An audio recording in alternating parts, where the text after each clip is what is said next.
Good morning students. How are you all? Today in this video I am going to teach you chapter 4, which is Landscape of the Soul. It is written by Nathalie Traoré. So let's begin with the introduction of the story. The chapter Landscape of the Soul is about how different the Chinese art form is from the European art form. In the chapter Landscape of the Soul, the writer shows the difference between two forms of art. One is Chinese art form and the other is European art form. Alright? The writer uses two stories to make a contrast. Means to show the difference, writer uses two stories. European art is about reproducing an actual view, whereas Chinese art is about not creating a real landscape. The writer is saying that European art form reproduces an actual view, where the Chinese art does not create a real landscape. European art is an artist's way to let viewers show exactly what he wants them to see in the landscape. European art is an artist's way. Means in the European art, the artist wants to show the viewers what he wants to see. Chinese art is the artist's spiritual and inner voice. On the other hand, Chinese art is the artist's spiritual and inner voice, where you can travel from any point, where the onlooker can travel from any point, and it lets the viewers create a path for their imagination. Means it allows the viewers to create a path for the imagination. Okay, now let's begin the summary of the chapter. A wonderful tale is told about the Chinese painter Wu Daoji, who lived in the 8th century. In the introduction I told you that the writer wants to differentiate both of the stories by telling two stories. ठीक है, तो उनमें से एक शुरू होती है अभी. A wonderful tale is told about the Chinese painter Wu Daoji. यानी Wu Daoji was a painter in 8th century. 8th century में Wu Daoji नाम का एक फेमस पेंटर था. ठीक है, तो यहाँ पर राइटर क्या कह रहा है? Wonderful tale is told about the Chinese painter Wu Daoji who lived in the 8th century. जो किस टाइम पर था? 8th century में था. He was engaged by the emperor to paint on the palace wall. He was commissioned by the emperor to paint on the palace wall, or we can say the emperor of China commissioned Wu Daoji to make some paintings so as to decorate the palace wall. Alright, it was the painter's last painting. Wu Daoji की last painting थी. He hid his work behind the screen which only the emperor could see. Wu Daoji ने अपनी painting को screen के पीछे छिपा दिया, which only the emperor could see, because he wanted to show it first to the emperor. क्योंकि वो सबसे पहले अपनी पेंटिंग को किसे दिखाना चाहता था? एम्पर को दिखाना चाहता था.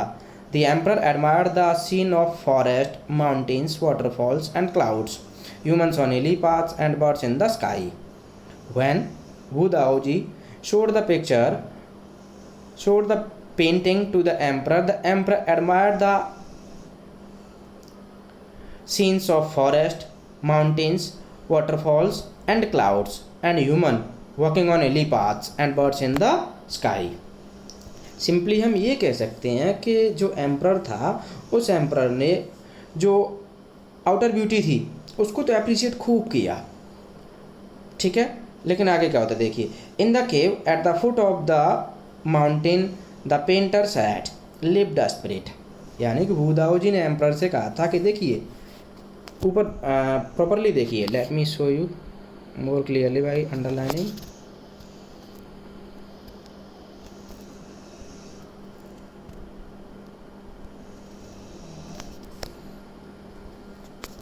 Now see, the emperor admired the scenes of forest, and forest थे, painting के अंदर mountains थे, waterfalls थे and clouds थे, human on a hilly path and birds in the sky. ठीक है, तो यानी कि यहाँ mountain है. अब जो फोकस कर रहा है ना Wu Daoji, वो ये कह रहा है एक्चुअली में कि देखिए, in the cave at the foot of the mountain the painters had left a spirit. Means in the foothills of that mountain that was shown in the painting was a केव, ठीक है, क्या थी, cave थी। And according to the painter there lived a spirit, उसमें कौन रहती थी, एक प्रेत आत्मा रहती थी। Alright, he clapped his hand and the door of the cave opened. Who clapped the hand, who Daozi clapped his hand, यानी उसने ताली बजाई, and the door of the cave opened, दरवाज़ा खुला। The inside was splendid, the inside was splendid, यानी inside of the cave was splendid, impressive था। He entered the cave with the emperor following him, यानी who Dauji जो है केव के अंदर enter हो गया और उसके पीछे पीछे कौन चल रहा था, एम्पर चल रहा था। But before the emperor could move the entrance to the cave closed, लेकिन before the emperor could move, emperor के मूव करने से पहले ही the door of the cave closed, क्या हो गया था, the entrance to the cave closed, यानी केव का जो एंट्रेंस था वो क्या हो गया था, क्लोज हो गया था। Even the painting on the wall also disappeared, यानी जो वॉल पर जो पेंटिंग लगी हुई थी ना, जो बुदाऊ जी ने बनाई थी, वो भी डिसअपियर हो गई। The artist was never seen again, और उसके बाद से कभी भी बुदाऊ जी को नहीं देखा गया। ये थी एक स्टोरी बुदाऊ जी के बारे में, ठीक है। और देखते हैं, ये जो स्टोरी है चाइनीज़ फॉर्म ऑफ आर्ट है, किसकी है, चाइनीज़ फॉर्म ऑफ आर्ट है, ठीक है। सेकंड देखते हैं, ये भी एक एनेक्डोट है और वो क्या नाम है, चाइनीज़ फॉर्म ऑफ आर्ट है। Such stories are common in Chinese books written by great philosophers like Confucius and Zhuangzi, यानी चाइनीज बुक में इस तरह की कहानियाँ कॉमन है, written by great philosophers like Confucius and Zhuangzi, यानी इस तरह की कहानियाँ किसके द्वारा लिखी जाती हैं, कन्फ्यूशियस एंड जुआंगजी। कन्फ्यूशियस एक फिलोसोफर थे चाइना के, ठीक है, जैसे हमारे यहाँ थे सर्वपल्ली राधाकृष्णन, विवेकानंद कह सकते हैं, ऐसे ही Confucius and Zhuangzi they both were philosophers के मान सकते हैं हम। They reveal the spirit in which art was considered in ancient China, they reveal the spirit, यानी ये लोग क्या करते हैं, they reveal the spirit, spirit को रिवील करते हैं, which art was considered in ancient China, कि एंसेंट चाइना में कौन सी आर्ट जो है कंसिडर की जाती थी।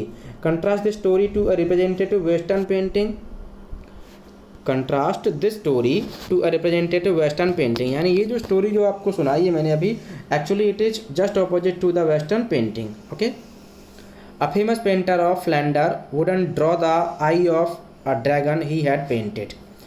Another story, a famous painter of Flanders, Flander is the name of a country, wouldn't draw the eye of a dragon he had painted, उसने क्या किया था कि ड्रैगन की पेंटिंग बनाई थी और ड्रैगन की पेंटिंग तो बना दी, but he did not make the eyes of the dragon, लेकिन उसने ड्रैगन की आंखें नहीं बनाई, because he had a fear that with open eye the dragon would fly out of the painting, क्योंकि उसे डर लग रहा था कि अगर उसकी आंखें बना दी तो वो जो है पेंटिंग में से क्या हो जाएगा, भाग जाएगा, इसीलिए उसने नहीं बनाई थी।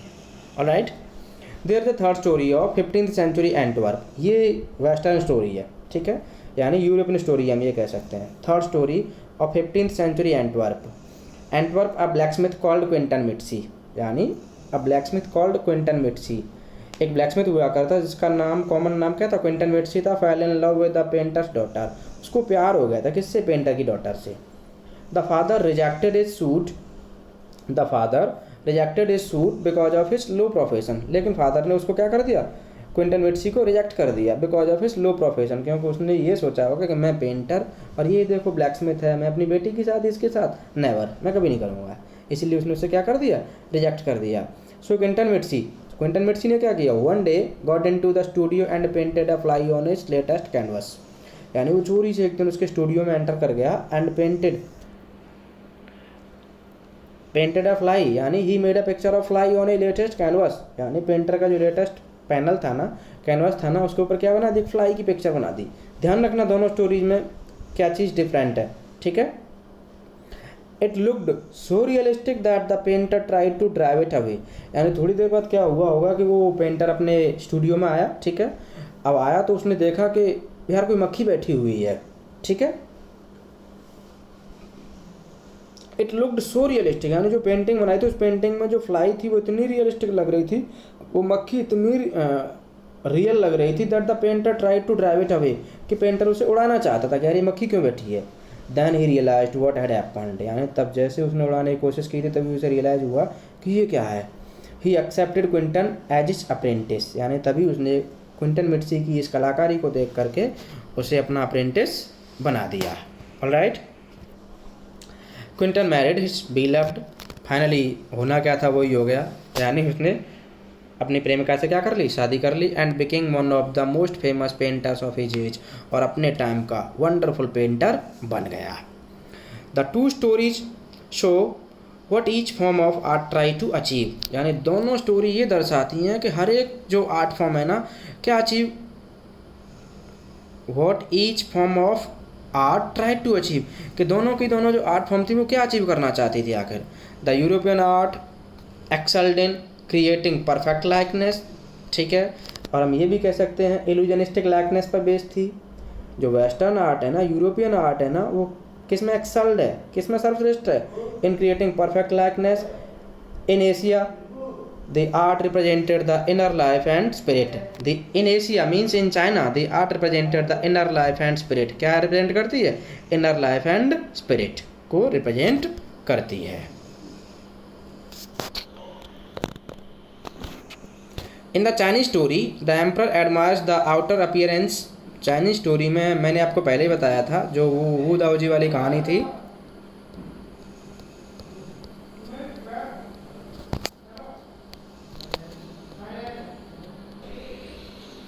यानी in the Chinese story the emperor admires the outer appearance, यानी जो वू दाओजी वाली कहानी थी ना उसमें क्या किया था कि वू दाओजी ने जैसे अपनी पेंटिंग को एम्परर को दिखाया तो उसने आउटर अपीयरेंस की प्रशंसा की खूब। But the artist reveals to him the true meaning of his work, लेकिन ट्रू मीनिंग तो कौन जानता है, सिर्फ और सिर्फ आर्टिस्ट जानता है। The emperor may rule over the conquered land, यानी the emperor may rule over his conquered territory, but only the artist know the way within, लेकिन अंदर की चीज़ें, रहस्यमयी चीज़ों को तो कौन जानता है, केवल और केवल आर्टिस्ट जानता है। The mysterious work of the universe, यानी यूनिवर्स के रहस्यमयी चीज़ों को तो सिर्फ और सिर्फ एक पेंटर ही जानता है, राजा नहीं। राजा केवल अपनी जीती हुई टेरिटरी पर केवल शासन कर सकता है, ठीक है। A classical Chinese landscape unlike western painting does not present an actual view, यानी जो क्लासिकल चाइनीज लैंडस्केप थी वो वेस्टर्न पेंटिंग की तरह जो है एक्चुअल व्यू को रिप्रेजेंट नहीं करती है। The European painter wants you to look at the landscape exactly as he saw it from a particular angle, यानी जितने भी यूरोपियन पेंटर्स हैं वो ये चाहते हैं कि आप पेंटिंग को उसी तरीके से देखो, उसी एंगल से देखो जिस एंगल से हम देखते हैं, ठीक है। The Chinese landscape is not realistic, on the other hand Chinese landscape, Chinese painting is not realistic, यानी वो बिल्कुल भी एक्चुअल व्यू रिप्रेजेंट करना नहीं चाहते। You can enter it from any point, यानी आपको बिल्कुल भी ज़रूरत नहीं है उसको उस व्यू पॉइंट से देखने की जिस व्यू पॉइंट से किसने देखा था, पेंटर ने देखा था, आप अपने व्यू पॉइंट से देख सकते हैं। He only creates a path for your eyes, वो तो आपके आइज के लिए एक पाथ क्रिएट करता है to travel up and down in a leisurely fashion, यानी आप आराम से जो है इसमें ट्रेवल कर सकते हैं। This method is illustrated best in the case of a scroll, इस मेथड को जो अच्छे से रिप्रेजेंट किया जा सकता है in a case of scroll के केस में, ठीक है। As you roll the painting scroll, जैसे ही आप पेंटिंग स्क्रॉल को क्या करते हैं, रोल करते हैं, up to move on another painting, दूसरी पेंटिंग पर पहुंचने के लिए, जाने के लिए, you find the dimension of time in it, तो आपको इसमें एक क्या मिल जाती है, यू फाइंड द डायमेंशन, आपको एक डायमेंशन मिल जाती है टाइम की। The viewer has to travel through the painting along with the painter, the viewer has to travel, यानी व्यूअर को क्या करना होता है, ट्रेवल करना होता है through the painting along with painter, painter के साथ साथ। The viewer's participation is both physical and mental, यानी व्यूअर का जो पार्टिसिपेशन होना चाहिए चाइनीज आर्ट में वो कैसा होना चाहिए, फिजिकल और मेंटल दोनों होना चाहिए। The reason is that the landscape is an inner one, a spiritual one, क्योंकि जो लैंडस्केप है ना वो कैसी है, आंतरिक है और आध्यात्मिक है। This concept is expressed as shanshui, यानी ये जो लैंडस्केप वाला कॉन्सेप्ट है ना इस शेंशुई के माध्यम से आप समझ सकते हैं, ठीक है। Shanshui which literally means mountain water, जिसका लिटरली क्या मतलब होता है, माउंटेन वाटर, माउंटेन यानी पर्वत, वाटर यानी वाटर, ठीक है, जल, यानी पर्वत और वाटर को ही मिला के, पानी को मिला करके ही तो क्या बनती है, दृश्यावली बनती है। तो इसीलिए कह रहा है कि दोनों चीज़ों का इस तरीके से देखिए, और माउंटेन और वाटर को मिला करके लैंडस्केप बनती है। The two words together represent the landscape, यानी दोनों के दोनों वर्ड कौन कौन से, माउंटेन एंड वाटर क्या करते हैं, represent the landscape. Two complementary poles, ठीक है, ये क्या है, दो कॉम्प्लीमेंट्री पोल्स हैं। The vertical mountain is yang, यानी वर्टिकल माउंटेन को यहाँ क्या बता दी, यंग बता दी, which is stable and warm, जो कैसा है, स्टेबल है एंड वार्म है। The horizontal water is yin, इसमें थोड़ा सा गैप है, the horizontal water is yen.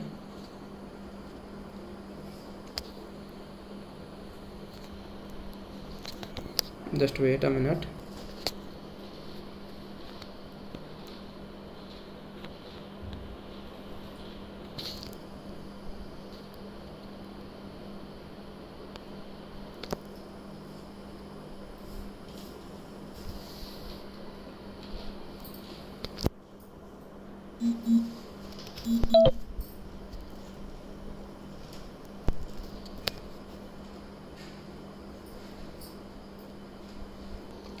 Now see, now the spelling is correct. The horizontal water is yin, यानी द वर्टिकल माउंटेन यंग, ठीक है, माउंटेन को क्या होता है, वर्टिकल है, यंग नाम दिया है, ठीक है, which stable and warm, stable है, वार्म है। And on the other hand water is horizontal, कैसा होता है, हॉरिजॉन्टल होता है। And it has been named as yin, इसको क्या होता है, येन बताया। रेस्टिंग ऑन दी अर्थ, जो अर्थ पर रेस्ट करता रहता है। मॉइस्ट होता है, नम होता है, एंड कूल, ठंडा होता है बिल्कुल, ठीक है। It is feminine while yang is masculine, ठीक है, यानी जो येन है वो कैसा है, फेमिनिन है, ठीक है, while yang is masculine, yang कैसा है, मैस्कुलिन है, ठीक है। This is the basic notion of Taoism, यानी ये दाओ की क्या है, बेसिक धारणा है। In between the receptive feminine, in between the receptive feminine and the active young, the two sources of universal energy is third element, यानी जो receptive feminine है और जो एक्टिव यंग है, the two sources of universal energy के दो source हैं। As a third element, इसमें एक थर्ड एलिमेंट है, द मिडल एम्प्टी स्पेस, यानी दोनों के बीच में एक मिडल एम्प्टी स्पेस है। यानी एक तो क्या बता दिया, माउंटेन, और दूसरा क्या बताया, वाटर है, ठीक है। माउंटेन को क्या बताया, यंग है, ठीक है। वाटर को क्या होता है, येन है। माउंटेन कैसा है, वार्म है, स्टेबल है, ठीक है, और मैस्कुलिन है नेचर में। On the other hand water को क्या बताया, कूल है, मोइस्ट है, ठीक है, और फेमिनाइन है नेचर में, ठीक है। अच्छा, ये दो पोल हो गए, और दोनों पोलों के बीच में क्या है, third element, the middle empty space, यानी एक खाली जगह है दोनों के बीच में, where there interaction takes place, जहाँ इन दोनों का क्या होता है, इंटरेक्शन होता है, और इंटरेक्शन होना बहुत ज़रूरी है इन दोनों का। इट इज़ इसेंशियल, यानी जो इंटरेक्शन है ना बहुत ज़रूरी है। Hence the Chinese landscape leaves white unpainted space, इसीलिए जितने भी चाइना की जो लैंडस्केप है ना वो थोड़ा सा अनपेंटेड स्पेस छोड़ देती हैं। This is also the field where man plays a key role, यानी यही वो फील्ड है जहाँ पर मैन अपना की रोल प्ले करता है। He becomes the medium of communication between poles of the universe, यानी दोनों के दोनों जो यूनिवर्स के पोल बताए थे ना, उन दोनों के दोनों पोल के बीच में मीडियम ऑफ कम्युनिकेशन बन जाता है, मीडियम ऑफ इंटरेक्शन बन जाता है। कौन, ह्यूमन बीइंग बन जाता है, ठीक है। He is the eye of the landscape, और एक तरीके से ऑथर क्या कह रहा है इसको, आई ऑफ द लैंडस्केप, ठीक है। आई होप आप इंटरेस्ट लेंगे, ठीक है। मैंने ट्राई किया है अच्छे से अच्छे तरीके से इन कॉन्सेप्ट को क्लियर करने में। Please like, share and subscribe the channel. Thank you.